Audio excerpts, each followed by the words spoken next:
At ako po si Carlos Polito at of course, gusto ko lang magpasalamat sa aking number one dream job ever. Sa mga nanonood sa iyo.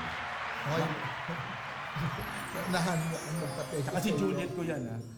Ay, naunahan mo akong magpa-thank you sa iyo.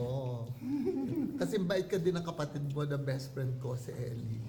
And when Ellie told me about you, I was so happy na, ay, meron palang makakaalala sa amin at makakatulong. Oh. Yun. And ako, Mama, thank you again for the amazing experience. And ako, ulitin namin ito ha. See you in Sweden. Yes, Mama, thank you. Love you. Love you.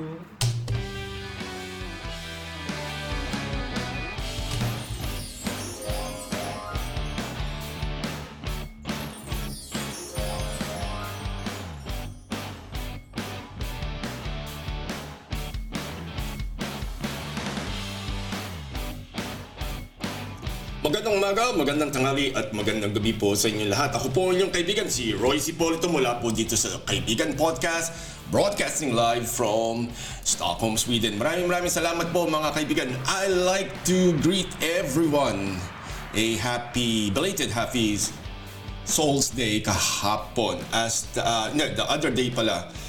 Today is November 4, 2022.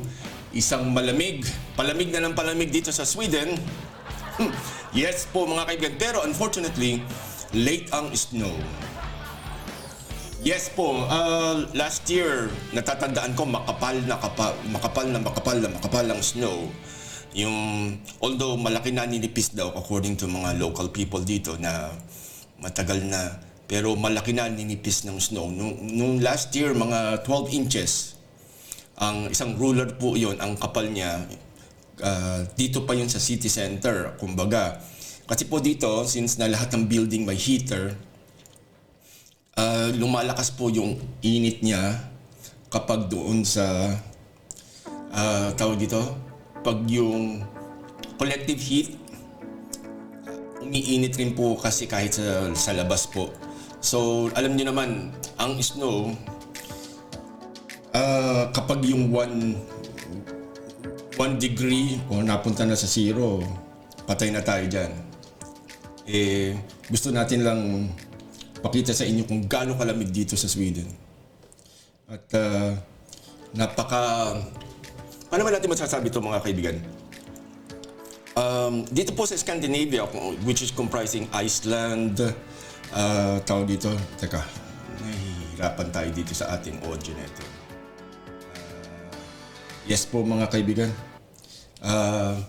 Yung ating Scandinavia po, Iceland, Finland, Norway, Sweden, and Denmark po yan, ay sabihin na natin na kumbaga palaging malamig dito. Yun ang for sure tayo dyan. So, how is it so? Nako, ang buhay po dito, we have to take vitamin D in tablet form po. Yan, yung vitamin D po kasi it occurs naturally kapag tayo ay kapag tayo nasisikatan ng araw. Vitamin D para po magkaroon ng sturdy bones and absorption ng calcium para mapunta sa ating bones. Yan po mga kaibigan. At like I said, napaka lamig po dito pag talagang malamig siya. Pero pag mainit naman, malamig pa rin siya. Yes po mga kaibigan.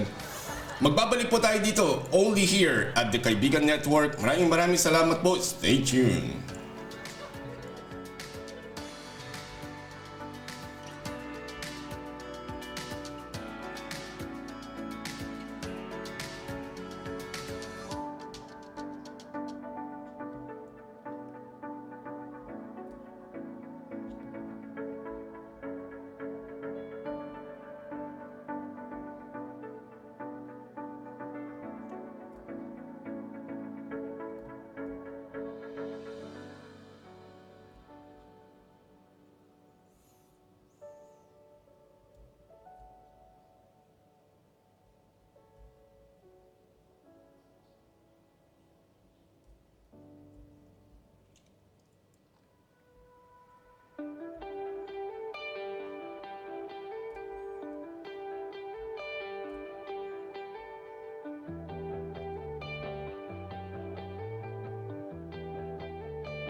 At nagbabalik po tayo ulit dito sa Kaibigan Podcast, only here at the Kaibigan Network. Maraming salamat po ulit for joining us here.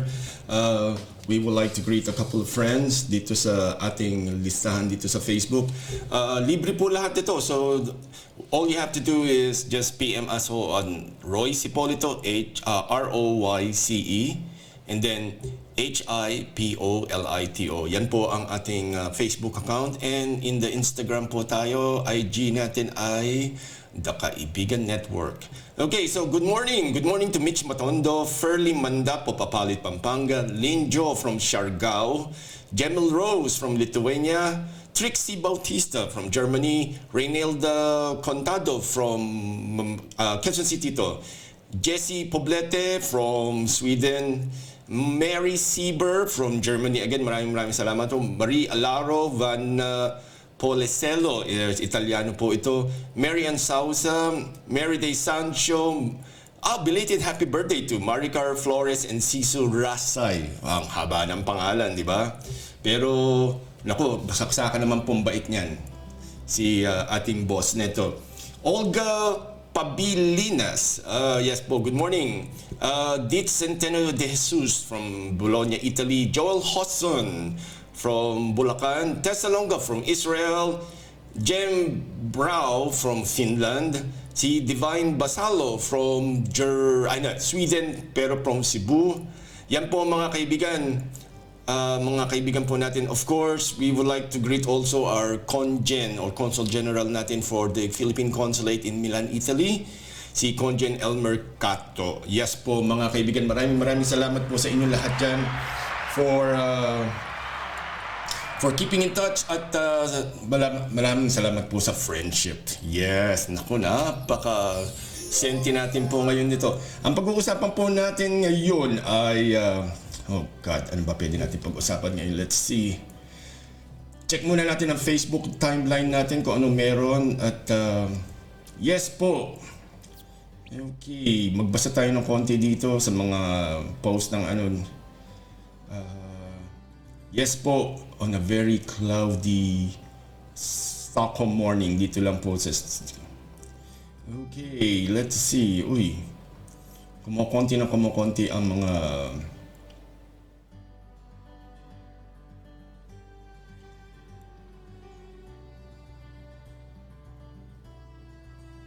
Okay, so subukan natin ito from isang post to from hulaan niyo kung sino ito. Pagdadasal sa kanya. Kasi nasubukan ko na dating mabuhay nung kinakaya mo lahat. Alam mo yon, yung parang before, kapag may mga projects ako, kapag may mga shows ako, I feel like kaya ako nakukuha doon sa mga show na yun kasi ginagalingan ko.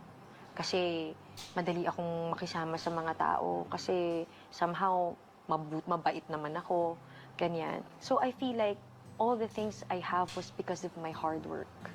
And now, ko lang nare-realize na kaya ako may mga ganun dahil binless ako ni Lord. Na siya pala yung nagbigay sa akin ng mga yun. Even the attitude, even my heart, it was all Him. It's not me. And I can't take credit for that. Nung mga panahon dati na nagtatrabaho ako araw-araw, napupuyat ako araw-araw, halos hindi ako natutulog. Hindi ako nakaipon ng tamang pera para makapagpatayo ng bahay. Tapos kung kailan pumasok yung pandemya, kung kailan nasa bahay lang kami, na wala kaming ginagawa, doon pumasok lahat ng blessing niya. Nung naki-Lord ka Nung na. naki-Lord na. Siya, walang ibang paraan na pumasok ang grasya sa tao kung hindi through Him. Yes po mga kaibigan, yan si Prats. Ano nga ba pangalan nitong si Prats na ito? Ano nga ba pangalan nitong bata na ito? Camille Prats. Yes po, si Camille Prats po yan. Alam niyo, nagkasubukan po kasi ang pamumuhay ng tao nung nung pandemya kasi talagang bawal lumabas. Halos hindi ka makapagtrabaho, lalo na kung hindi ka pwede magtrabaho online. At marami pong nagdaan po dyan. Lalo na po sa Pilipinas, we are very sorry to hear about that. Pero it's the way how life had went. At palagi ho namin dito sinasabi sa kaibigan podcast po natin na kailangan natin mag-prepare. At kung gusto niyo po matutong mag-prepare, stick around dito sa mga episodes po natin ito kasi we are trying to help as many people as possible to learn how to manage their finances very well. Huwag niyo pong isipin na kailangan ninyo ng malaking pera agad. Kasi doon tayo nagkakasiraan, doon tayo na-disappoint. Just because, pag ako nag-open ng bank account, kailangan agad malaki. Pero hindi natin naiintindihan na paano kayo hindi makapag-ipon ng malaki kasi pag nasa bahay kasi ang pera, madaling gastusin, madaling maabot. And also, you need to learn how to be very disciplined po yan sa ating sa ating sa ating paghawak ng pera. Hindi po kailangan po, alam nyo, sa totoo lang, kung lang say, for example, for the last 10 years, nagtabi ka ng 10 piso, so that would be 3,650 pesos a year. 3,600. At in 10 years, that would be 36,000 pesos and 500. Ang point ko po dito, sasabihin natin maliit. Oo, maliit siya, pero it doesn't really matter. Ang kailangan mo kasi makapag-ipon. Iba kasi yung mayroon talaga kasing reserba. Iba talaga yung may pera.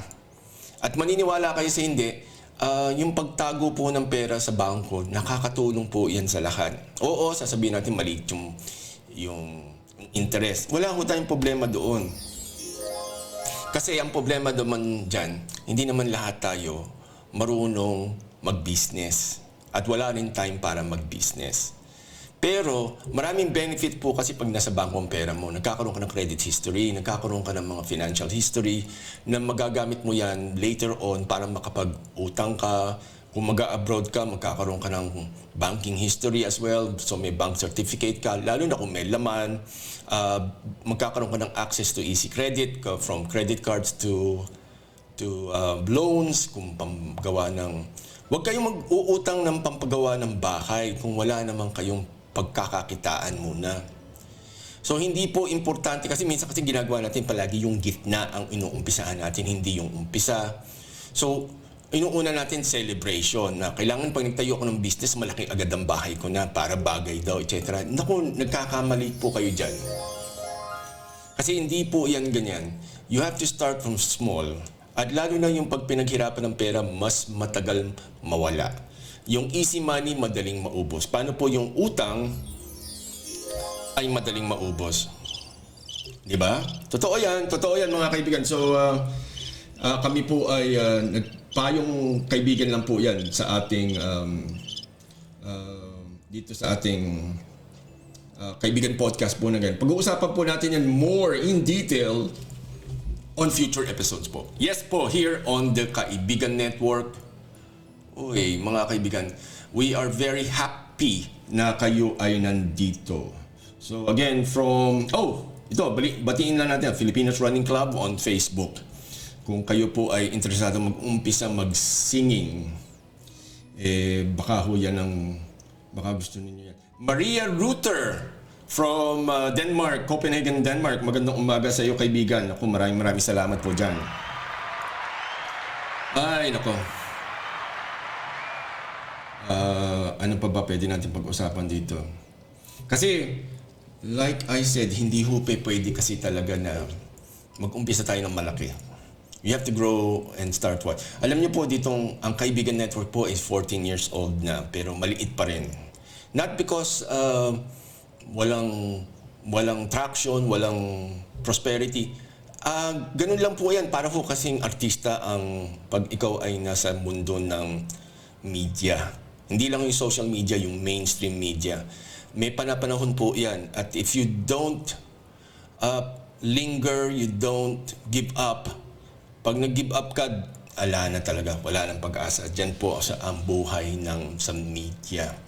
Palagi kang nasa ilalim, pero if you don't give up and try to do your very best and improve on yourself to be the very, very best, you have a shot. Yes po mga kaibigan, ako, medyo senti po tayo ngayon. Katatapos lang ng ating, tawag dito, ang ating November Halloween. Kumbaga, October 31 ng Halloween, October 31 ng gabi. Okay, November 1 po ay All Saints Day. Hindi po yan yung araw talaga ng ating mga mahal sa buhay. Yan po yung mga santo, yung merong Saint, ganito, Saint Anne, Saint Juliet, Saint Bartholomew, Saint Matthew. Yan po yan. Okay, and then November 2 po ay All Souls Day. Yan po yung para naman po sa, sabihin na natin, ordinaryong tao. Yan po, andito po yung mga mahal natin sa buhay. Yung wala pong sainthood na rango dito po. Lalo na pag ikaw ay Catholic. Dahil ito po ay isang Catholic holiday or isang, hindi naman pwedeng sabihin holiday, isang important day para sa mga Catholic friends natin dito po sa buong mundo. Okay, so, pero on the flip side, ang Halloween po kasi ay isang Irish tradition or Celtic tradition po. Yan po yung mga tao na nakatira po sa Scotland, tsaka po Ireland. Yan po. Sila po yung, nag-umpisa po dyan, may takutan ng konti, tsaka meron supernatural na basihan po yan. Talking about supernatural, natin kwentuhan. Today po ay pag we will make a reaction video regarding po sa buhay po ng isang very popular paranormal investigator, researcher po na si Ed Kaluwag. So kilala niyo po yan. Yan po yung madalas natin nakikita sa mga TV po kay Jessica Soho. Suki po siya madalas dyan. At sa iba pa. Ngayon naging guest siya sa anong tawag dito? Yung sa Channel 7 to kung paano nag-umpisa kanyang buhay. At pakikita lang po natin o pakikinggan pala natin, hindi pala pakikita natin. So again, this episode is courtesy from the GMA Network po. So magre-react lang po tayo dito. At kasi madalas nyo nakikita si Sir Ed Kaluwag sa mga social media, sa mga mainstream media as well. Pero hindi nyo alam kung saan siya nag-umpisa. Okidoki. So let's do this.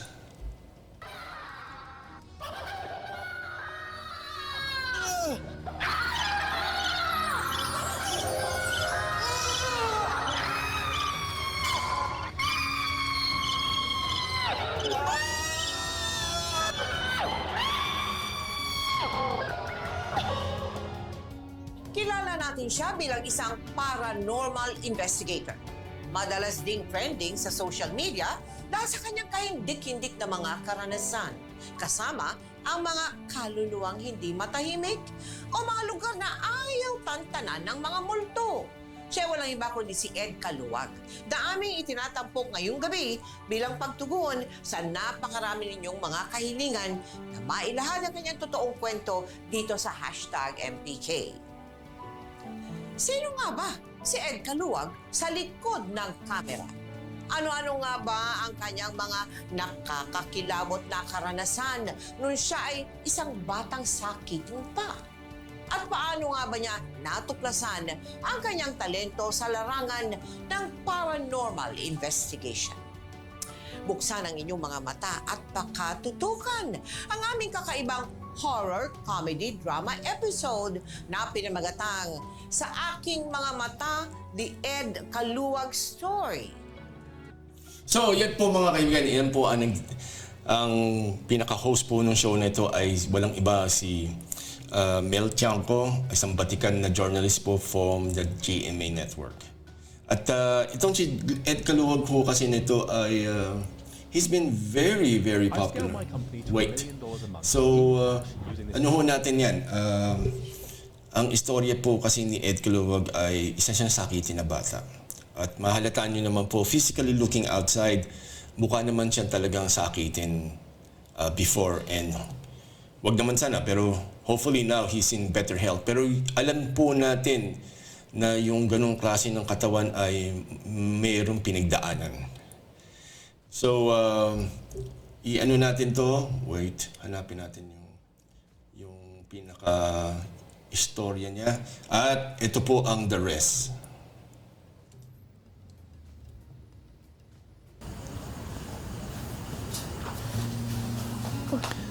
Anak, ito Wow, ang ganda po, Nay. Thank you po. Nak, yung sinabi ng ninong mo kanina, huwag mo masyadong tiptipin, ha? Kasi hindi ka pabigat sa amin. Mahal na mahal ka namin. Alam ko naman po yun. Nay, mahal na mahal ko rin po kayo ni tatay. Ay, halik. Yan po. Kasi alam niyo po sa atin ito, napupuna ko lang sa ating mga kababayan po nito na may mga anak po na mayroong kakaibang powers. Yes, ibang skill. Yes po yan. So, ang nangyari po kasi dito, si Sir Ed ho kasi ay hindi mo masasabi naman special kasi wala naman po akong karapatan magsabing special. Pero sasabihin ko na rin na parang ganoon. Kumbaga, hindi siya typical na Filipino, hindi siya typical na tao na makakasalubong from an everyday situation po kasi. And alam niyo naman po kasi sa Pilipinas kasi it's, paano ba natin masasabi ito? Hindi kasi malupit tayo sa ating mga kababayan. Malupit tayo sa ating kapwa. Malupit din tayo sa ating pamilya at sarili. Hindi ho natin nahalata yan pero we are. Yes po mga kaibigan. You have to understand that we are not really as kind as we thought we are. Yun naman po yan mga kaibigan. Ano ba ibig sabihin ko dito? Ang ibig kong sabihin po kasi dito, meron tayong ugali na mahilig tayong mamintas. When we always see something new or meet someone new or something, ang nangyayari po dito, we tend to always find yung pong yung pong negative. Okay. Kasi yung background music po natin isang walking tour exploring Padua, Italy. So, sabi ko naririnig ko sa aking monitor kasi yung may asong tumataho. Naalala ko nga pala, background noise po yan. Anyway, babalik po tayo doon. So, yan yung mga autistic, yung may mga Down syndrome, may mga physical disabilities, yung mga may polio, or, may something different sa kanila. Palagi po natin ginagawang katatawanan. Maniwala po kayo sa inyo. And hindi po yan magandang attitude po yan. So, ganyan po nangyari kay Mr. Ed Caluwag, and we're going to continue sa kanyang sinasabi. So, pakinggan po natin to. Pagdating ko po ng grade 5, nagkasakit na naman ako. I was diagnosed po with rheumatic heart disease. Okay. 1 year na naman po akong nag-stop.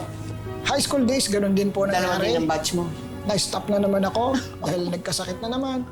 So, kahit sumasakay na ng jeep, ganun pa rin po. Struggle pa rin yung paglalakad kasi hinihingal ka naman that time. So, after ng high school, ito na po yung time na nagpahinga kasi kapos na naman sa pera. So, ito po yung nag-stop muna ako ng 1 year. Teka, paano mo natuklasan na ikaw ay may kakayahan na makipag-usap sa mga patay at saka doon sa mga elemento? Meron daw meron nga ba?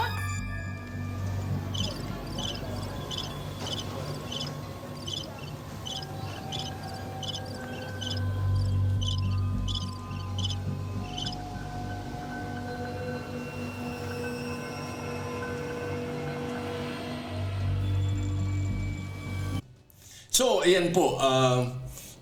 Ano ba ang pinag-uusapan kasi po dito is yung paano ba na-explain o paano na-discover ni Ed Caluwag na siya ay mayroong third eye. Doon po sa mga walang background o hindi masyadong familiar po sa mga paranormal,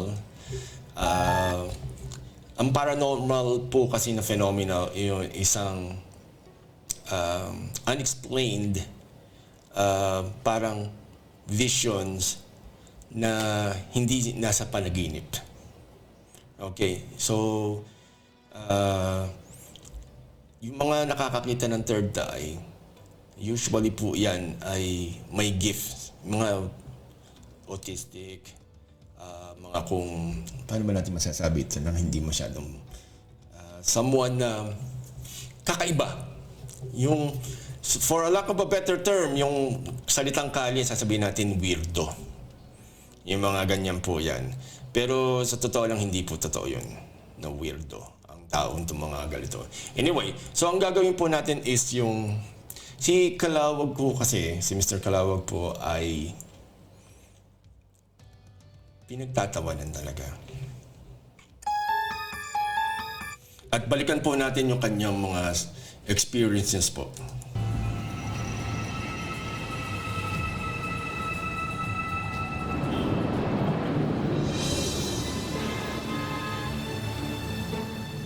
Ito po siya na nakasakay siya sa jeep, pero karamihan ng jeep walang laman, pero sa kanyang mata ay buo, ay maraming mga pasaherong patay. Okay.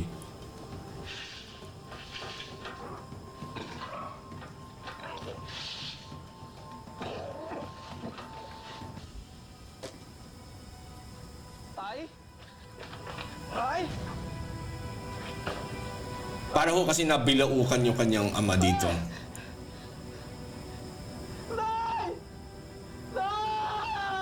Bakit? Si tatay! Ay! Uy! Mahal! Tay! Mahal! Maiba lang po tayo ng konti kasi dito po sa video kasi nito pinakita na yung actor, yung gumaganap po ng tatay ni Ed Caluwag ay typical ugali po natin to kasi hindi ho tayo prepared. Hindi ho makahinga yung tao. Tapos inuuna po natin yung iyak, tsaka sigawan, tsaka magpanik. Baka makatulong sa totoo lang kung katulad nito, no? May laman sa bibig. Alisin po natin yun. At baka ho sakaling nabablock lang po yung paghinga niya at magkaroon tayo ng chance na ma-rescue ang ating mahal sa buhay bago tayo mag-iyakan, mawala ng loob, masiraan ng loob. Kasi po, minsan po nakakainis lang minsan kasi dahil baka sakaling we could do something more instead of just crying or giving up. Okay, so i-ano natin to dahil Step into Wix Studio. Yes. The platform. So, ang nangyayari po kasi dito kasi is yung namatay ang father niya dahil sa ganun aksidente. And hindi ko lang ho kasi talaga mapigil na banggitin yung kumbaga yung little fact na yun na pag nagkaroon ng aksidente, huwag mo masyadong tayong nawawalan ng presence of mind. Okay. So, tuloy po natin tong buhay po ni Ed Caluwag dito po sa ating Halloween, post-Halloween episode.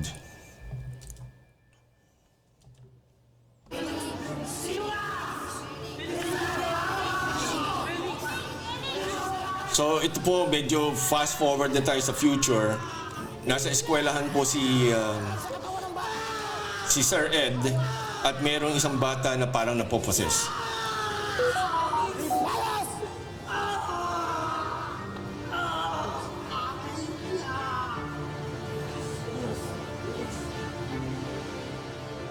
Hinawakan ni Ed Caluwag at parang nag-oorasyon siya. Hinawakan niya yung tiyan ng estudyante at ngayon dinadasalan. Yes. Ayan, pinapalo niya sa hita. Felix. Ligtas ka na. Wala nang engkantong sumanib sa'yo.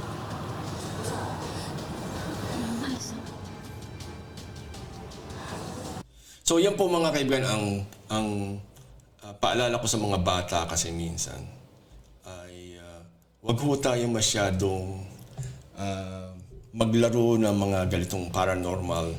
Maniwala kayo o hindi, it's better if yung hindi nyo naiintindihan at napapanood nyo lang ng ganito, lalo na pag sa YouTube University, ay hindi ho siguro smart na paglaruan nito, yung Ouija board, Spirit of the Glass, ghost hunting. Lalo na kung kayo po ay not physically and mentally prepared. Hindi po ako nagbibiro, hindi po ako nananakot, pero mananakot na din. So, like I said, delikado po kasi ito. Usually po, from what I was told by my paranormal expert friends, tsaka yung mga may experience, not necessarily na kayo ay pumunta sa isang lugar na haunted. Pag umalis kayo doon, hindi nyo pwedeng dalhin. Usually po, baka ho minsan sumasama. And that's where the problem would come or start. Marami po yan doon sa mga magandang gabi bayan, yung mga stories na napapanood natin sa mga tungkol sa mga paranormal. Minsan po yung mga guests ay nagkakaroon ng experience na may sumasama sa kanila at doon po nagkakasiraan. Doon po nagkakaroon ng problema. And alam niyo po ba na ang mga espiritu na ito, if ever naniniwala kayo sa ganito, ay they prey on the weak. Yes po. Hindi po yung basta-basta lang na brave. Yung pong meron talagang solid na mental, spiritual, and emotional na foundation. Ano po ba yung ibig sabihin po niyan? Nako, to be honest, mahirap kasing i-explain minsan kapag hindi mo pa talaga na-experience rin. So, ang ano ho niyan is yung mental is that it means po niya na buo ang loob nyo, meron kang presence of mind, you can react quickly, meron kang experience, you have been trained to react a certain way kapag ganito ang sitwasyon. Spiritually, hindi po necessarily kailangan nyo maging Kristiyano, Katoliko, o kung ano man yan. You have to have a very strong belief system. Hindi po kayo maniniwala, mga kapatid po natin ng mga Muslim, meron din po silang version ng parang multo. Yes po mga kaibigan. Although yung kanilang version ng multo, hindi katulad na sa atin ng mga may pangil, lumilipad, kumakain ng tao siguro or something. Pero meron sa kanilang sa faith, hindi ko masabing pamampalataya, mahirap sabihin pala yun. Yung faith nila, meron silang tinatawag na jinn, J-I-N, na ang ibig sabihin nun ay para bang mga non-human beings, spirits, na nakatira sa kanila. Sa kanila kasi instead na sa haunted house, parang sa mga empty places po sa desert. Yan naman po yan. So, kung hindi ko kayo magtataka, yung salita po na tawag natin doon sa mga sa Disney na mga palabas na yun, Genie, di ba? Aladdin and the Genie, mga ganyan. Doon po galing po yun. Di ba? Ang damit po ng mga genie is yung parang from the Middle East. Doon po yun ang galing. Although, ang spelling ng English version yan ay paano ba? Genie. Parang G-E-N-I-E-S.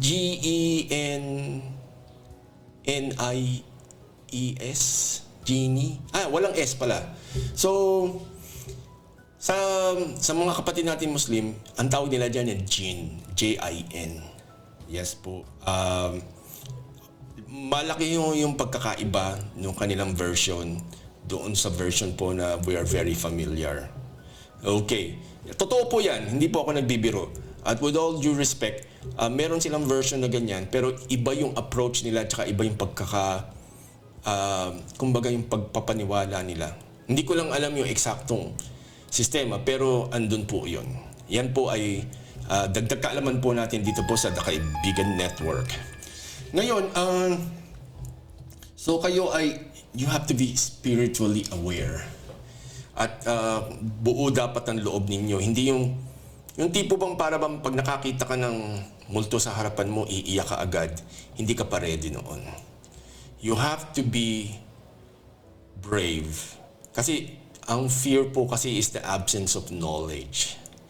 So ang pinaka number one checklist po natin. Pag kayo'y natatakot sa buhay, pag kayo ay kinakabahan or nagpapanik kayo, Kasi hindi mo alam kung ano gagawin. Which is totoo naman yun, in a way. Totoo yun, totoo. Pag pupunta ka sa isang lugar, o kaya katulad to, nung first time kong mag-travel abroad mag-isa, ang lakas ng kaba ko, pero despite na alam ko kung saan yung pupuntahan ko dahil sa books, mga pictures, tsaka sa movies, iba ho kasi yung actual experience na ikaw na mismo yung main character ng pelikula ng buhay mo. So, yun, sumakay ako sa aeroplano. Ano nga ba yung storya nito? Sumakay ako sa NAIA. Ang aking first stop overnight ako sa Taiwan. So, bumaba po kami sa Taipei. Na-upgrade pa ako sa first class. Yes. And then, overnight ako doon. Papunta po ako ng Luxembourg. Ay, hindi pala. Mali. Wait. Ibang biyahe pala yun. Anyway, okay. Manila to Bangkok. Okay, Manila to Bangkok ang una kong biyahe. Tama. Manila to Bangkok. No. Wait. God. Kakalito. Ibang biyahe na naman to. Sorry. Last na ito. For sure na ako ito. So, Manila to Abu Dhabi. Yes. Manila to Abu Dhabi, Philippine Airlines po yan, 1996. Natatandaan ko na ngayon yung ruta na ito. So, from Abu Dhabi, isang araw yata kami doon, o matagal. And then, magbiyahe kami, next stop, ewan ko kung bakit ang mga aeroplano ng PAL maikli ang range. Pero nag-stop kami, ewan ko kung nagbaba ng pasahero, pero hindi kami lumabas ng aeroplano this time, pero wait lang. So, ang una ko palang bansa na pinuntahan ay United Arab Emirates pala. Uy, wow. Okay, naalala ko lang. And then, from Frankfurt, Germany, first time ko maka-experience talagang malamig na panahon. Pero May yun May. Isipin mo yun, May. Pero sa akin malamig na yun. As in talagang parang December na what you call this? December na Baguio. And then from Frankfurt, bumaba ako ng London. Bumaba ako ng London sa Gatwick Airport. From there, I bought a flight to Ireland. Ayun po yun. So, from London to Cork, Ireland, isang oras lang ho yan mahigit. So, from there, yun po ang ating unang biyahe. Pero ang lakas po ng kaba ko. Pero you have to take a leap of faith na you can do this. Kasi ang maganda naman po kasi sa experience po natin ng mga unang magbabiyahe dyan, yung nasa Pilipinas, na first time na lalayo sa mahal sa buhay. Kasi alam mo, meron tayong ugali kasi na tayo ay, paano ba natin masasabi to? Tayo ay hindi nagbabiyahe ng palaging nang walang kasama. Di ba? Yan lang po yan. Siguro ang time lang na pinapabayaan natin ang tao o mahal natin sa buhay na bumiyahe mag-isa is either papunta sa school, lalo na kung may tama na sa edad, o tsaka papunta sa trabaho. Pero other than that, palaging may kasama, hindi aalis na may kasama. To make the story short, hindi tayo marunong maging independent early on in life. Okay, so mga kaibigan, ganito ang gagawin po natin. It's, pinag-uusapan pa natin dito yung spiritually and mentally prepared. At be strong, kaya nyo palagi yan. Hindi naman kayo magkakaroon ng isang bagay sa buhay na pinagdadaanan nyo ngayon kung hindi nyo kaya. Very, very, very, very true po yan. You don't need to know me personally para maniwala po dyan. Pero it's something that you have to take a chance. So balik po tayo dito sa istorya ni Ed Caluwag dito po sa The Kaibigan Podcast. Hindi mo na ako naaasikaso. Darating ako dito, wala ka. Ang dumi-dumi ng bahay. Damit namin ng mga anak mo. Gusot-gusot. Puro ka cellphone. Sandali nga lang. Bakit ba parating ako na lang? Ha? Palagi ako na lang may kasalanan? Ako na lang lagi may pagkukulang? Eh, ikaw? Eh, di ba mas mahalaga pa nga sa'yo yung ibang tao? Kesyo may kinukulam doon, may binabarang dito, may nililigawan ng tikbalang. At saka isa pa, di ba ang dami-daming babaeng tumatawag sa'yo? Ha? Tapos yan! Sa 15 taong pagsasama natin, puro ka selos! Nakakapagod na! Nakakapagod! Alam mo, kung napapagod ka, mas pagod na pagod ako. So ayan, alam nyo, sa totoo lang, baka yung ibang tao dyan, again, iba ang iniisip ninyo. Pero itong istorya, part ng buhay ni Sir Calawag na ito, nagkaasawa pala siya. And then, yung kasing kanyang dedication dun sa ginagawa niya kasi, it took a toll to his family. At dumating yung point po kasi na yung asawa niya ay parang nawalang gana na, tapos nagsiselos rin. Ngayon, pag dumating yung pagsiselos, kung nakita niyo na si Sir Ed Calawag, magtataka kayo na bakit si Sir, marami palang tumatawag na babae. Why not? Why not? Why not? Yun lang man po yan kasi may mga tao ho kasi dyan alam ko, hindi po magandang ugali po yun na hindi nyo matanggap minsan na porke galito ang itsura ni Sir Ed Calawag, externally, hindi na siya lapitin ng chicks. Okay. Ang attraction po kasi ay isang very unexplained phenomena. Yes po mga kaibigan, hindi po ako pinagtatawanan ko si Sir Ed. Pinagtatawanan ko yung nagtatawa kay Sir Ed. Yan po yun. Kasi iniisip natin palagi ang babaero, kunwari lang babaero o lapitin ng chicks, yung guwapo, matangos ang ilong, maputi, mistisong foreigner, something na ganyan. Hindi po palaging ganun. Isa po yan sa mga things na gusto ko pong i-share sa inyo, tsaka isa po yan sa mga ugaling kailangan po natin tanggalin. Na tigilan na natin, paano ba masana? Tigilan natin na kailangan may itsura lang para lang sa isang bagay. Alam niyo po yun. Di ba, alam mo sa Pilipinas, sa totoo lang ito, mapupunan niyo ba, nung araw, ewan ko ngayon kung paano na, pag mag-a-apply ka ng trabaho nung araw doon sa Manila Bulletin, meron sila kasing classified ads tuwing Sunday na saksakan ng dami ang mga job vacancies doon. Pero, alam mo na wala ka ng pag-asa kapag ang mga application na isi-send mo personally, kasi wala pa nun mga emails ng mga panahon na yun, tsaka paano ba natin masasabi to? You have to pumunta doon, may dala kang mga kopya ng mga things na nakasulat doon. Pero, pag nakita mo agad na may nakalagay na picture sa requirement, alam mo na kung ano ibig sabihin nun. Okay, so doon po sa hindi nagigets, ang ibig sabihin po niyan, yung mga companies na ganun, kung naghahanap kayo ng teller, o kaya naghahanap kayo ng accountant, naghahanap kayo ng kung ano, pag kayo nakakita na naghahanap ng picture, alam niyo na po na very looks conscious sila. And sa totoo lang ho, yun ay maliban na lang siguro kung ito ay beauty contest, ay hindi po dapat hanapan o wala pong katarungan kung kailangan may itsura ka o kailangan you look a certain way para lang makapagtrabaho.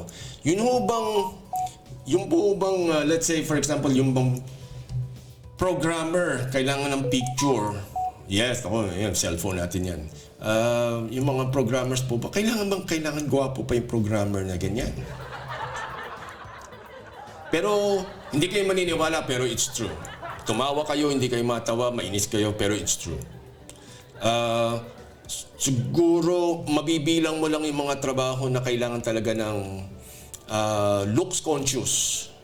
Diba? Mga looks conscious. Although ngayon yan, supposed to be, hindi na tama yan, pero hindi mo siguro may iwasan minsan eh.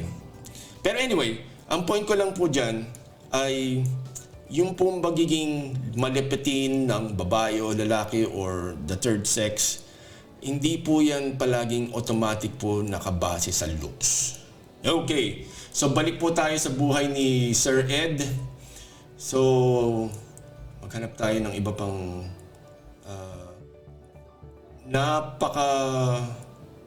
tawag dito? Paano ba natin napakamakulay ng buhay ni Sir Ed. Sa totoo lang. Hanga ako dito sa tao na ito, sir. Mga kaibigan. Yes po.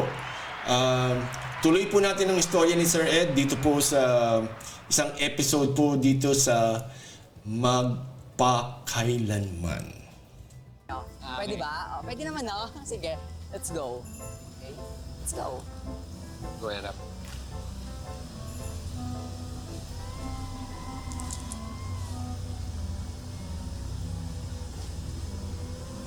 Nandito siya. Ha? Nandito siya ngayon. Saan? Sa harap natin.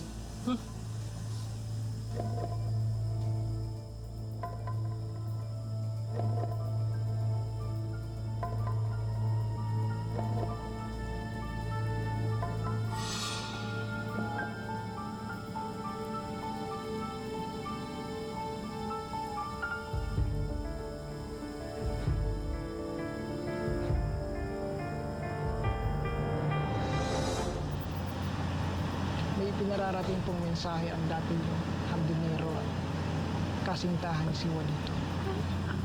Paano nalaman mo ang pangalan niya? Matagal na siya hindi nagpagkita. Siya na lang siya sa trabaho ng parang buda. Hindi po siya nawala. Hindi rin po niya kayo tinalikuran tulad ng pinalabas ng inyong pamilya. Nung gabing magtatahanan po sana kayong dalawa, pinatay siya ng iyong ama dito. Pinahirapan siya at binigti ng walang kalaban-laban. Tinapon po ang kanyang bangkay sa balon sa likod ng lugar nito. Pabasbasan niyo po ang balon para na rin sa ikitatahimik ng kanyang kaluluwa. Gusto niya rin pong ipaalam sa inyo na mahal niya kayo at wala siyang ibang gusto makita kundi na maging masaya kayo sa mga natitirang oras pa ng inyong buhay. Kahit mapilit na, pinakasal ako ng aking ama sa iyo.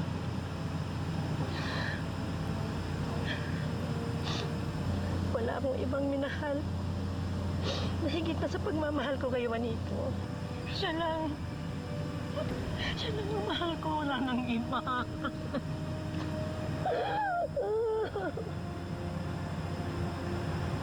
Mahal din po kayo ni Juanito. Wala rin po siyang ibang minahal kundi ito.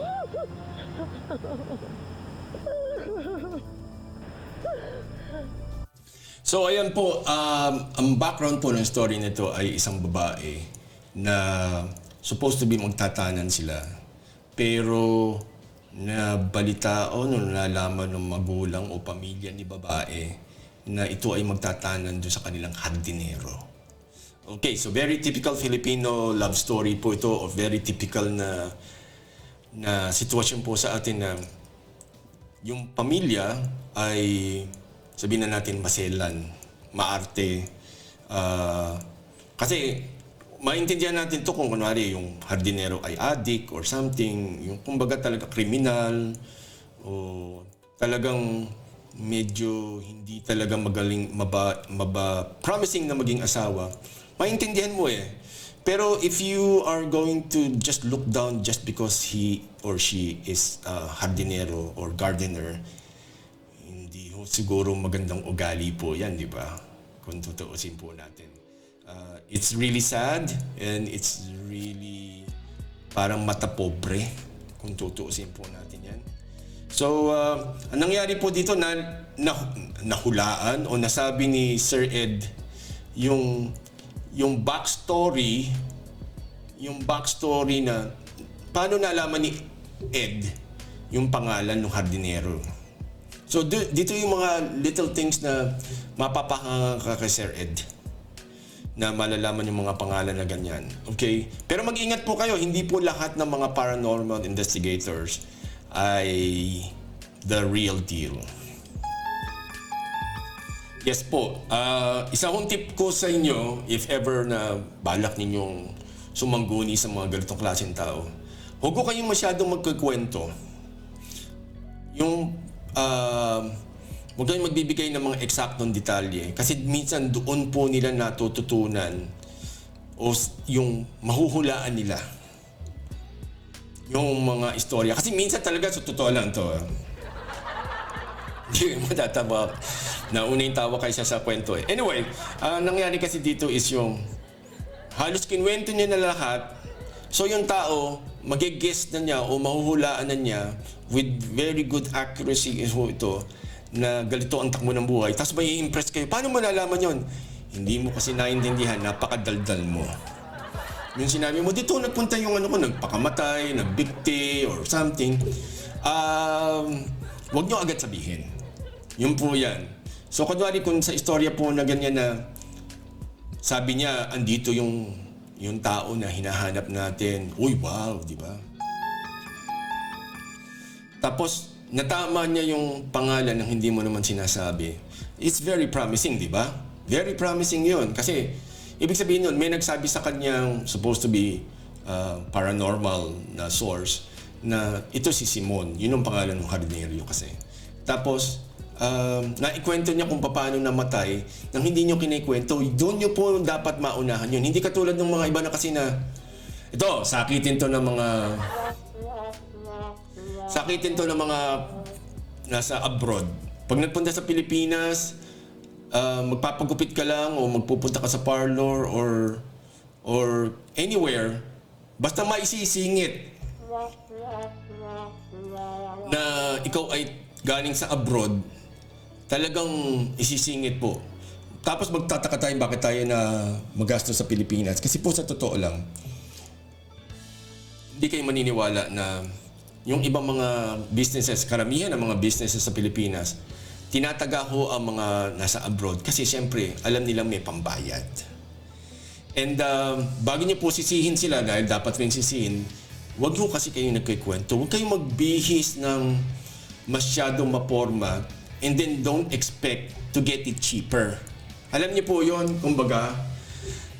Kasi meron tayong ugali kasi minsan na para ba sinasabi natin na, uy, pupunta ako ng palengke, napakadami kong alahas, naka Louis Vuitton, tapos mamahalin na sapatos. Alam niyo yun yung kumbaga parang, tapos magtataka kayo na hindi kayo makatawad or hindi kayo makakuha ng discount dahil mukha ka talagang mayaman eh.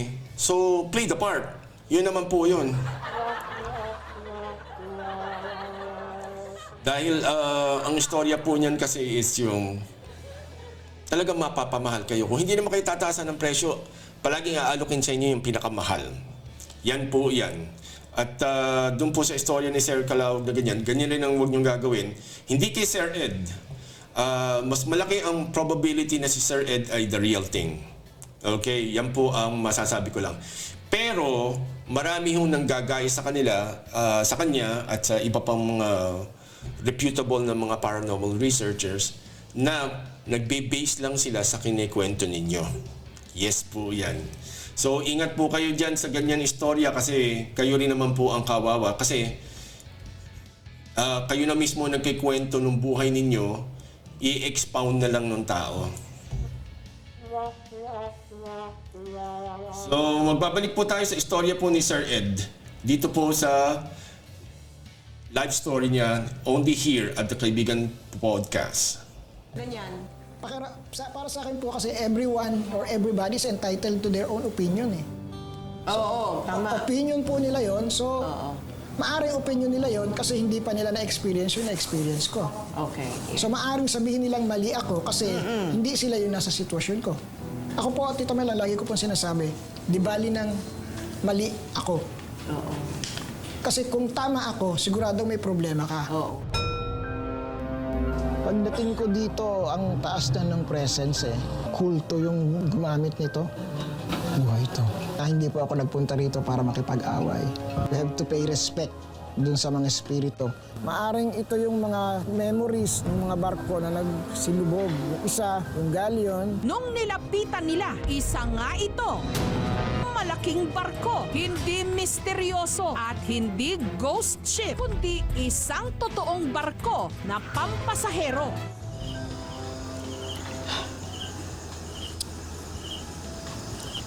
Huy! Ano ba? Tigilan mo na yan. Pabayaan mo yung inggit lang yung mga yan sa'yo. Baka kasi wala na magtiwala sa akin, Erap eh.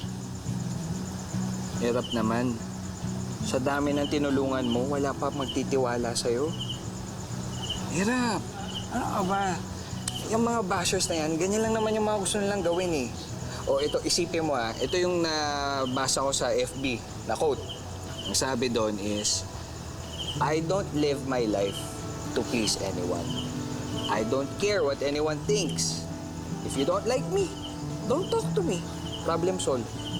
Ganda ng quotes mo Sino nag-quote niyan? Yung cartoons na Conejo, yung What's Up, Doc? Basta yun. Grabe ka. Sinabi talaga ng Conejo yun? Oo, magkausap kami. Tapos sabi niya pa, take care, God bless. Hindi sinabi niya. Mga chup-chup. Gusto mo. Oo, huwag mo nang pansinin yan. Okay. Tama na yan. Oo. Thank you. Mga anak, bilisan nyo. Baka malit kayo sa school. Sandali lang to.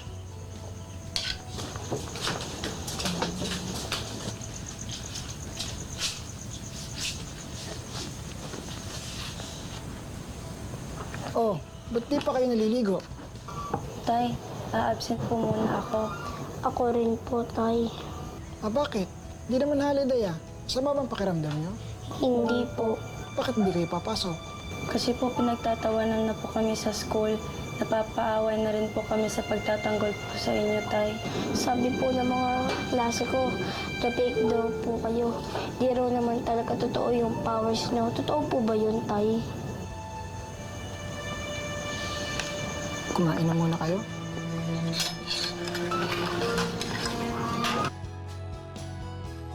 So mga kaibigan, ito po yung scene na nasa bahay sila ng kanyang isang panganay siguro niya yung babae at mas younger yung anak ng lalaki. At ang istorya po niyan kasi is yung mga anak niya ayaw nang pumasok sa bahay. Ayaw nang pumasok sa school. Yes, sorry po. Okay. Nangyari kasi ito usually kasi dahil noong panahon kasi ni Sir Ed, mga 1990s pa yata si Sir Ed kasi nag-uumpisa sa mga paranormal na ganyan. Hindi pa kasi kalat masyado na ng internet, lalo na sa Pilipinas, at maraming walang may access sa internet. At doon sa mga palabas naman na documentaries doon sa ganyan, mas kukonti kasi sa TV. Siyempre kung ano yung mabilis sa tao, yun lang ang pinapalabas kasi binabayaran yun. Okay, so yung mga anak niya, to make the story short, ayaw nang pumasok sa school. Dahil pinagtatawanan siya at sabi ng panganay niyang babae, pagod na siyang ipagtanggol ng kanyang ama. Which is very understandable. Dahil ito po ito na papag-usapan lang natin ito. Meron po kasing ginawa kaming research dito sa The Kaibigan Network for the last 10 years or so. Ini-interview po namin ng patago yung mga anak po ng mga Filipinas, mistiso, hindi mistiso na dito pinanganak, lumaki sa abroad. Lalo na dito po sa Europe. Ako ho kasi nakakabiyahe kung saan-saan.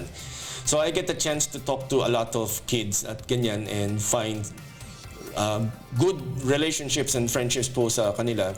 And when the time is right, sometimes tinatanong ko sila kung ano yung mga typical na issues, mga problema na nai-encounter nila sa buhay nila sa abroad. Despite the fact na dito na sila lumaki, dito na sila, paano ba natin masasabi? Adopted na sila dito sa buhay sa abroad kasi they have no other way of life na alam kundi yun dito.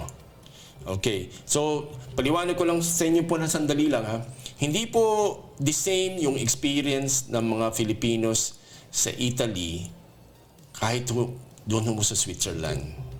Malaki po ang pagkakaiba. Yung buhay po namin dito sa Sweden, hindi mo pwedeng ikumpara sa Finland or sa Norway even though they are very related culturally, ethnically, tsaka yung ibang yung language minsan. Hindi po. So yung mga tiga UK, hindi mo pwedeng isukatin sa pananaw mo na dahil lumaki ka sa France.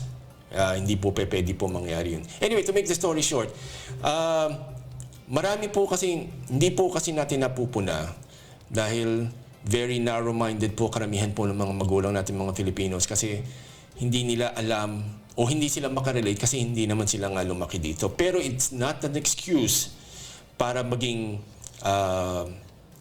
inconsiderate or not sensitive enough. Kasi makikita mo yan sa anak mo na masaya pag nakaharap ka. Iba talaga masaya sila. Pero may time daw na pag nasa school sila o nasa labas sila, nasa ibang lahi sila, mga grupo, na it's completely normal and necessary in their life na may experience. Pero there are many times daw na napapahiya sila.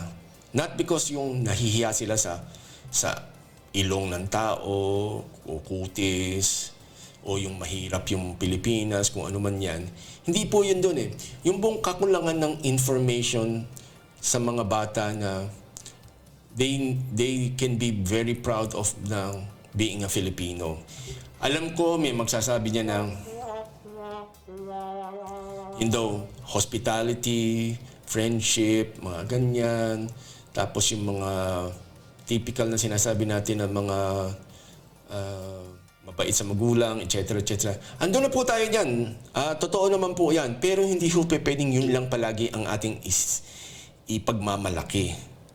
Kasi ang buhay po natin, lalo na kung magbubuhay abroad kayo, hindi po pwedeng yung ugali tsaka pamumuhay Pilipinas ang dadalhin mo dito. That's why, doon po sa mga nakikinig po sa atin, magugulat kayo na bakit ako, despite being 30 years na dito sa Europe, parang di ako masaya.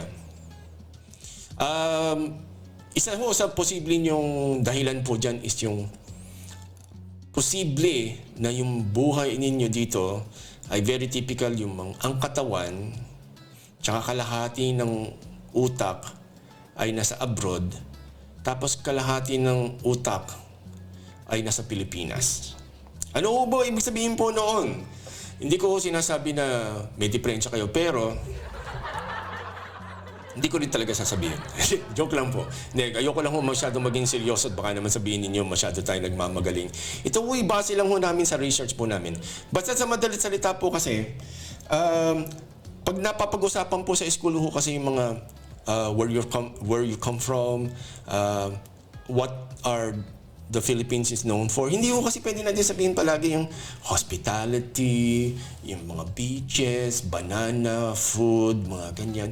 Hindi ko palaging pwede po yun. Kasi ano na yan eh, very, lumang tugtugin na po yan, sa totoo lang. Kung para bang ganito eh, let's imagine an American citizen na first time pumunta sa sa Pilipinas at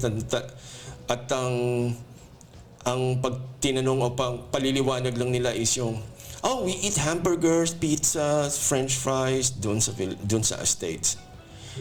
Alam na natin yun eh, di ba? Common knowledge na po yun.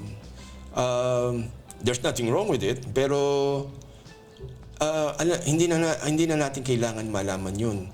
Pero tayo nai-impress tayo sa mga ibang lahi katulad nung let's say for example, do sa mga Americans, sila yung mga may space program, meron sila nung Hollywood, meron sila nung malaking army, ganyan, may mga park sila.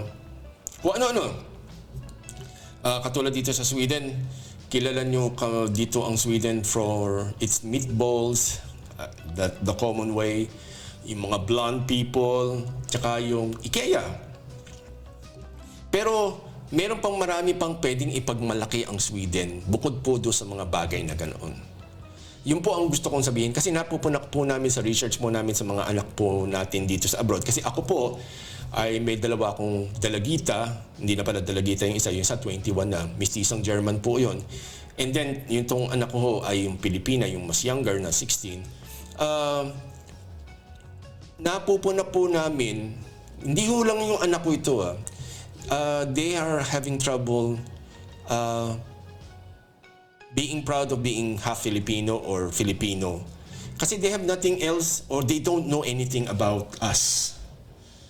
Talaga lang po. Sa totoo lang.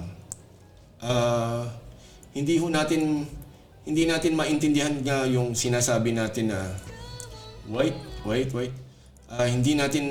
Hindi ko sa inyo mapaliwanag pero iniisip ko lang, gusto ko nung paalam po sa inyo na ang mga bata ho natin, wala ho silang alam na ibang updated. O ito na lang, ganito na lang.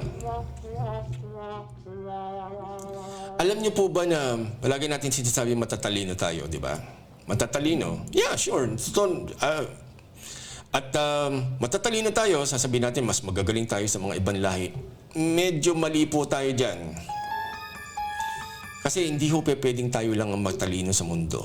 Yan po, yan ang sasabihin ko sa'yo. May pagka-arrogante po yan kasi doon sa sinasabi po natin na tayong mga Pilipino, maganda turo sa atin, magagaling tayo, matatalino tayo. Meron pang isa yung sinabi, alam mo yung sasakyan na ginamit doon sa pagpunta sa buwan noong 1969? Filipino nag-design nun. Yes! Pero 1969 na yun, alam nyo ba kung ilang taon na yun? More than 55 years na yun. So, ibig ba sabihin nun, simula noong 1969 hanggang 2024, wala na tayong naisip na iba pa? Or na-achieve na anything? Yun po ang gusto kong tukuyin po sa inyo. Na marami po, o halos majority po, hindi po aaminin sa inyo. Maniwala po kayo sa akin. Dahil matagal kong open and close quotation, niligawan ang mga batang to para mapagkatiwalaan ako, para mag-open up. Yun po yun. Bakit po namin to ginagawa? Hindi dahil gusto namin malaman yung mga personal buhay ninyo. Gusto lang ho namin maintindihan kung paano namin ma-design at tinatayo yung The Kaibigan Network. Oy, galing na segue yan. Okay. Hindi. To be honest and to be serious as well, gusto ko lang kong sabihin sa inyo na gusto namin kasi na ang istorya or yung buhay natin dito sa abroad, regardless wherever you are, kahit sa Asia, Europe, South America, kung saan man yan. Lalo na kung dala niyo yung mga pamilya niyo dito, mga anak niyo dito, regardless kung sino mga pangasawa niyo, Pilipino man o hindi. Nahihiya po ang mga anak po natin dahil they have no idea what we are good. Okay? Sasabihin natin, magaling tayong mga nurse. Yes. Okay, magaling na tayong nurse. Magaling na tayong mga doktor. Pero hindi naman pwedeng lahat ng Pilipino maging nurse. Yun po ang punto ko. Tsaka po ganito, no? Tsaka may bata nagtanong sa amin, bakit ang Pilipino ay palagi natin sinasabi na matatalino tayo, pero palagi naman mga tigalinis, housekeeping, nag-aalaga ng matanda, ano pa ba? Yung mga simpleng trabaho lang. Naririnig nila yung mga magulang nila na pinagyayabang na matatalino tayo, mga magna cum laude, mga matataas ang grades, maraming medalya sa bahay, maraming ribbons. Pero bakit ganun? Daw. Sabi ko nga minsan, alam nyo, pinaliwanag ko po sa kanila, ganito yan. We are how we were raised. Yan po yan. So tayo mga Pilipino, like I said, ito po, wag ko kayong magagalit dito. Ang ibig ko po sabihin, pag binanggit ko yung mga trabaho nito, this is yung problema. Hindi natin pinag-uusapan. Okay? So paliliwanag ko lang po sa inyo na madaling-madali lang. Palagi natin nadidinig to sa magulang natin na mali tayo, lalo na kung sa Pilipinas kayo pinalaki, lalo na ng mga medyo back in the day tayo na ganyan. Okay? Maghugas kayo ng kamay, magligo kayo, maglinis kayo ng bahay, maglaba kayo, magluto, magalaga ng kapatid. Okay? Umiikot ang ating buhay doon sa mga household chores na yun, which is necessary and important as well. Pero, ang problema kasi dyan, by the time na nag-aaral naman tayo o mag-aaral na, hindi tayo makapag-aral kasi unang-una pagod. Pagod, maingay, wala kang mapagtanungan, lalo na nung araw walang internet. Wala kang mapagtanungan kung papaano. So paglaki ng tao sa atin, saan tayo magaling? Magaling tayo mag-alaga ng mahal natin sa buhay, mga kapatid. Ang labas natin is either maging yaya, maging katulong kasi naglilinis ng bahay. Kasi doon tayo magaling eh. Obvious yan. Huwag mo kayong magagalit kasi ito po yung katotohanan. Magaling tayong mag-alaga ng mga mahal natin sa buhay, mga magulang natin, lola natin, o mga kamag-anak natin may sakit. Paano tayo magaling maging nurse o magaling tayo sa medical care? Kasi maliit pa lang yun ang trabaho natin eh. So, wag ho kayong magtataka na, di ba, majority ng ating mga nasa abroad ay puro sa mga ganyan klaseng trabaho. Hindi masama, hindi rin naman ganun kabuti kasi hindi naman tayo lahat pwede maging ganoon. Ngayon, pinaliliwanag po natin sa ganito sa inyo kasi ang mga anak pala natin dito sa Europe ay they're quite embarrassed o nahihiya po sila sa atin. Kasi yung, kumbaga, para bang nagtataka yung mga iba nilang kaklase na hindi naman kayo bobo, hindi naman kayo tanga, hindi naman kayo parang walang alam. Hindi naman natin pwedeng sabihin na very primitive ang buhay natin sa Pilipinas, na hindi natin alam gumamit ng calculator or something, mga ganyan. Pero wala tayong magawa eh. Alam niyo ito ako kasi nag-aaral ngayon sa isang language class. May kaklase ko na tiga-ibang continent, hindi ko nababanggitin kung tiga saan. Marunong siya mag-English. Okay, very good. Pero hindi sila English-speaking country, okay? Meron kasing language class to eh. So, yung kasing s'mores sa Swedish, yun is sandwich. Okay? Sandwich. Hindi na maintindihan kung ano daw yung s'mores. Yung s'mores ko kasi S-M-O-R-E. Yata. So, tinanong niya yung teacher, sabi niya, ano po ba yung s'mores? Sabi niya, sandwich. Alam niyo yung sabi ng babae? Ano daw ba yung sandwich? Okay. So hindi ito yung pinagtatawanan ko siya, hindi niya alam yung sandwich. Kasi nakakapagtataka lang, kumbaga, alam niya yung marunong siya mag-English marunong. Hindi ito yung parang hello, how are you? Hindi yun. Marunong siya mag-English talaga, yung kahit may accent o ano. Alam kong hindi naman malalim yung English, pero yun ho kasing sandwich naman very, sabihin na natin parang entry level yun. Pero kita mo, despite that, na marunong siya mag-English, sandwich hindi niya alam. Nagulat rin yung teacher ko kasi Swedish, ay hindi niya maintindihan. Nagulat rin siya. Ako, hindi na lang ako kumibo, tsaka hindi ako nagpahalata kasi syempre, hindi mo naman syempre paghahanapan, hindi naman siya Amerikano, hindi naman siya from an English-speaking country. Alam natin yun. Pero nakakapagtaka lang na kung para bang, ang gusto ko lang sabihin sa inyo, hindi po matagal na tayo dito sa abroad. Hindi porke marunong tayo mag-Italiano, Swedish, English, German, Polish, French, kung Espanyol, kung ano man. Hindi po automatic yun pag marunong na tayo magsalita, alam na natin lahat. And yun lang ang pinopoint ko lang ho na nalulungkot ako ng mga teenagers natin, we're going to lose them. Big time. Yan po yan. We're going to lose them. Sinasama ko na ho yung mga anak ko Kasi hindi ho maganda rin sabihin na yung namimintas ako o nagsasabi ko ng isang hindi magandang bagay. Tapos sasabihin ko yung mga anak ko exempted. Hindi. Okay. So ang point ko lang doon, yung bang gusto kong paliwanag sa inyo na hindi po nila ma-explain na ano ang Filipinos are known for? Singing. Totoo po yan. Wala lang, ang mga anak po natin, lalo na yung mga mistisa, pag tinatanong po na, ano ginagawa ng mga parents mo pag weekend? Ayun, pumupunta sa bahay ng kaibigan. Tapos ano ginagawa doon? Chismisan, kantahan, o kaya buko pandan. Yes po, minsan nakakatawa pero it's not funny po para ho sa mga anak natin to. Buko pandan, pansit, lumpiang Shanghai. Ano pa ba yung mga kinakain natin na very typical na lang? Na wala tayong Ilan ang mga magulang ng mga Filipino families dito na nagpupunta sa museum o nadala ang mga anak sa museum, sa mga cultural parts o kaya yung mga non-Filipino related activities dun sa mga bansang tinitira ninyo? Ilan?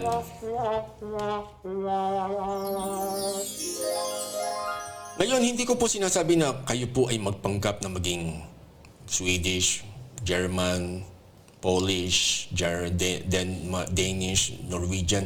Hindi po yun. Kaya lang po kasi we live here. We live dito sa mga bansa na tinira natin. And we need to embrace it para tayo ay maging healthy mentally, physically, spiritually. Kasi if not, we're not going to be happy. Kasi di ba nakakainis minsan itong kinikwento natin na ito. Sir Ed, sandali lang. Okay. Ang ano lang natin kasi dito yung bang napapag-usapan lang natin dito kasi yung problema na bakit matagal ka na dito, palagi mo na lang sinasabi, kayo ang tinutukoy ko kayo dito palagi na lang kayo yung mas maganda daw buhay sa Pilipinas, namimiss ko ang Pilipinas, namimiss ko ang ganito, ganyan. Pero sa totoo lang po, hindi nyo ba nakahalata na para bang paano masasabi ito? Yung bang hindi naman kayo kinidnap pumunta dito. Hindi naman kayo pinilit. Nagdesisyon po tayo na iwanan natin mga pamilya para tulungan sila, etc. etc. Ando na po tayo doon. Hindi naman po yan masama. Pero yung mismo kasing logic tsaka yung basihan po kasi ng ating pag-abroad po kasi doon ho kayo nasisira ang plano ninyo na nagpapanggap kasi kayo tsaka you're lying to yourself. Yes po yan, mga kaibigan. I'm very sorry to say po, pero napapag-usapan po natin yan ngayon, pero it's really true.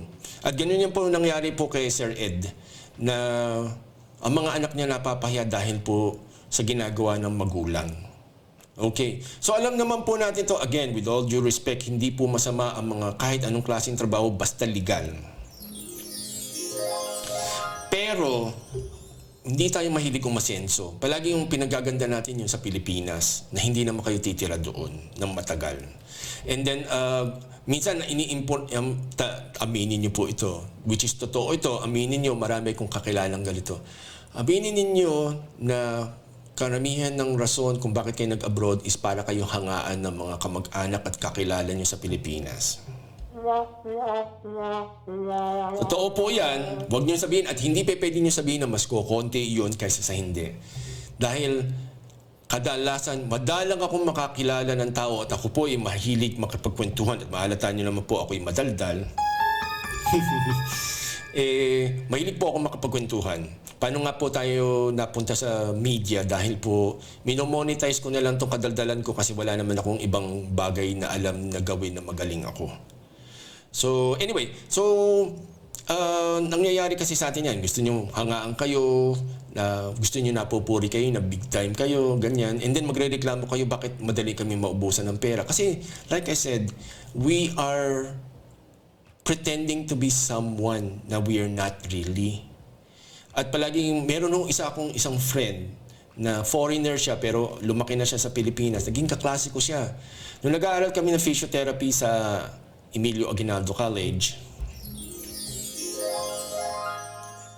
alam niyo ang sabi niya, kasi uso, again, aminin niyo ito o hindi, uso sa Pilipino, nangongopya. Di ba? Kahit anong nangongopya. At dito, walang maybe. Wala rin ditong opinion. It's yes or no lang po yan. Hindi nyo pwedeng sabihin na merong justification o merong tamang katwiran o rason para kayong mangopya. Oh God, wag ko kayong magagalit sa akin dahil siguradong marami masasaktan po dito. Ako, like I said, hindi ko naman sinabi hindi ako nangongopya noon. Pero nung nahihirapan na ako sa buhay, parang tinatanong ko, I might be doing something wrong. Okay? So, sabi ko sa sarili ko, this has to change. Okay, this has to change or else it will not work or something will not work, really not work. To make the story shorter, anong nangyari dito ay paano ba natin masasabi ito? Nako. Ayokong tuloy ko ba? Hindi ko tutuloy.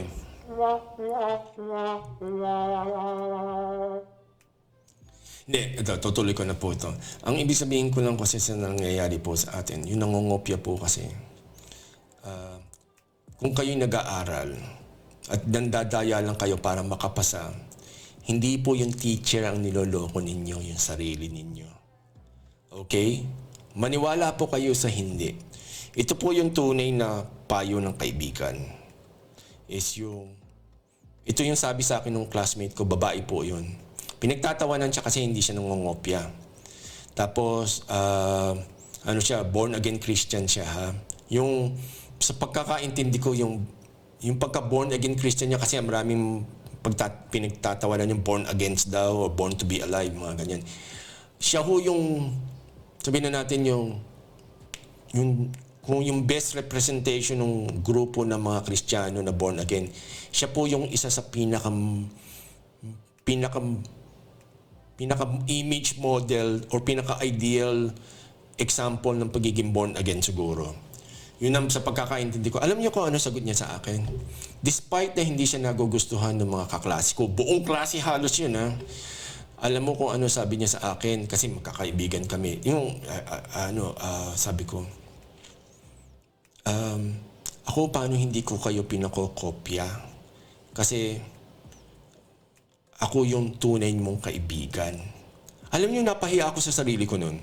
Kasi doon po sa mga hindi nakagets o hindi nakaka-relate po doon sa istorya na yun. Kasi ayaw niya kaming pakopyahin dahil gusto niya tayo ay umasenso din. At hindi po makakatulong na just for the sake of pakikisama or whatsoever, siya ay magpapakopya. And of course, according to kanya rin po yun, it's against her religious, spiritual beliefs na mangopya kasi it's cheating. And you know po, that was 1989. And this person is still my friend. Yes po mga kaibigan. And you know what? I'm very proud of being a friend of this person kasi kukunti lang rin po ang friends ko. And alam niyo po, halos lahat po nung naging kaklase ko dun sa physical therapy na po na yun sa Emilio Aguinaldo College po na ganyan, tsaka yung naging respiratory therapy student ako noon. Tamaan na yung tatamaan, pero siya po yung pinaka-consistent na wala kang maririnig na nagkikwento siya ng masamang bagay. Although, alam namin na meron rin siya mga pinagdadaanan. Pero nasa Amerika na po siya ngayon, nasa Florida. Isang physiotherapist na po siya doon. Pero, biro mo na ipasan niya yung sarili niya nang hindi nangongopya. At to be honest po, ang physiotherapy po kasi isa ho yan sa pinakamahirap na course na pwede mong kunin ng 4 or 5 years. Para ho kayo nag-aaral ng doktor. Yan po ang masasabi ko sa inyo. Sa loob po ng isang page ng libro na makapal na parang Biblia na malalaki, halos araw-araw, lahat ng subject may exam ng 1 to 10. Kahit 1 to 10 lang, pero kailangan ng score mo dapat 7 pataas. Mga ganun ba? Mahirap po talaga. Biro mo, bawat isang page, ang tatandaan mo siguro doon ay limang items o 5 terms or something. Minsan ang mga exam, mga isang chapter. So talagang mahirap. To make the story short po, ito pong taon to, she taught me and she opened my eyes na, you know what? Mahal kita kasi bilang kaibigan. I don't have the heart to, kumbaga parang just to let you, for the sake of pakikisama, makatapos ka. Kasi mapapahiya ka rin naman, lalo na pag medical course, engineering course, yung mga ganyan. Mapapahiya ho kayo kasi kung makakatapos kayo, nakapasa pa kayo sa, God forbid, nakapasa kayo sa board ng nangongopya rin lang. Isipin niyo makapunta kayo sa abroad o kaya sa job site na, oy, engineer ABCDEFG. Ano yung concrete test stress test value ng ganito para sa karsada? Naku, sir, alam ko yan. Natatandaan ko yan, kinopsa ko yan kay George. Yung mga ganon, di ba? Hindi mo matandaan. Oh. And, alam niyo sa bandang huli, kung kayo, if you're listening at you're a student, nag-aaral kayo, payong kapatid, walang sisihan sa bandang huli. If nangongopya kayo, at kahit anong, there is no justification, walang rason para mangopya, lalo na sa school. At paano tayo marunong maluwag sa atin yung makakita tayo ng nadadaya? Kasi it's second nature na yun. Oh. At dyan rin dumarating yung hindi rin tayo marunong sumunod sa batas. Kasi duktong-duktong na po yan. Kita nyo, nag-uusap tayo ng multo pero nakarating tayo sa abroad. Hindi, kasi maganda po yung nangyari po kasi kay Sir Ed. At that's why it's called the reaction video. Na hindi mo kailangan maging paranormal investigator at maging katulad ni Sir Ed para lang maintindihan mo yung pinagdadanasan ng mahal mo sa buhay. Lalo na yung immediate family mo. Kasi yun ang pinaka-importante. Hindi po importante yung mga magulang ninyo, mga kapatid ninyo, pamangkin ninyo, kapitbahay ninyo, kabarkada ninyo, kung sino man. Pag kayo may pamilya na. Yes po yan. That's true. Masakit pakinggan, di ba? Pero we cannot help others if we are not in a position na maka-help. So sabi nga nila, wag mong tulungan yung ibang taong gumawa ng bahay kung yung pamamahay mo hindi pa ayos. Yun po yun. So, medyo masakit po yung sinasabi ko pero it's true. Yan ho ang mag-ingat kayo dahil beware of the person that always speaks well of you. Diba? Isipin niyo po yan. Yung palagi kayong pinupuri, palagi kayong, magduda kayo sa kaibigan na, hindi, tanggap kita maging sino ka man.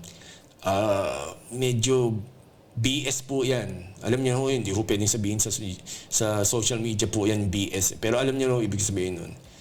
Paminsan-minsan kailangan sabihin ng friend mo na katulad nung sinabi sa akin ng kaklase ko na noong 1989 na I love you as a friend. Paano hindi kita pinakokopya? Kasi gusto kong mag-aral ka. Kasi it's your future. Siya ho, kasi sa totoo lang, siya ho mayaman. As in talaga hindi na niya kailangan magtrabaho. Pero nag-aaral pa rin siya, kala mo gutom na gutom. Tapos siguro, hindi naman niya masasabi ng diretso sa akin, pero siguro sabi niya, ikaw nga, kumbaga mahirap ka nga. Tapos lulukuhin mo, sasayangin mo pa yung opportunity na nakakapag-aral ka, tapos mandadaya ka lang. Napakaganda hong payo. It's one of the best advice that I have o I had galing po sa hindi ko sa magulang. At alam niyo po, nung dati kasi hindi rin ako nangongopya masyado, pero pag kinakabahan ako nangongopya rin.